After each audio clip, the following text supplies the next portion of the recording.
આજે બપોરે 12 વાગ્યે હોટેલ માલિકનું ચાઇનીઝ દોરીથી ગળું કપાતા 40 ટાંકા આવ્યા. પ્રતિબંધિત ચાઇનીઝ દોરીએ બાઇક પર સવાર યુવકનું ગળું રેંચ્યું. લોહીલુહાણ હાલતમાં હોસ્પિટલ ખસેડવામાં આવ્યા. ઉત્તરાયણ પર્વ પૂર્વ જ મહેસાણા શહેરમાં પ્રતિબંધિત ચાઇનીઝ દોરીએ એક નિર્દોષ નાગરિકનો ભોગ લેવાનો પ્રયાસ કર્યો તેની ગંભીર ઘટના સામે આવી છે.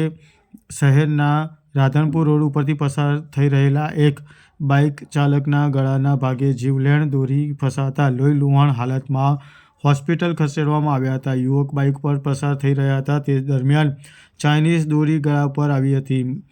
મળતી માહિતી મુજબ મહેસાણાના હોટલમાં વ્યવસાય કરતા યુવક પોતાના બાઇક પર રાધનપુર રોડ ઉપરથી પસાર થઈ રહ્યા હતા તે દરમિયાન અચાનક જ આકાશમાંથી ઉતરી આવેલી કાતિલ ચાઇનીઝ દોરી તેના ગળાના ભાગે આવી જતા દોરી એટલી ઘાતક ધારદાર હતી જે ગળાના ભાગે અંદર જતા રહેતા લોહીલુહાણ હાલત થઈ ગઈ હતી. જ્યાં સ્થાનિકોએ ઘાયલ યુવકને સારવાર અર્થે હોસ્પિટલ ખસેડવામાં આવ્યા હતા.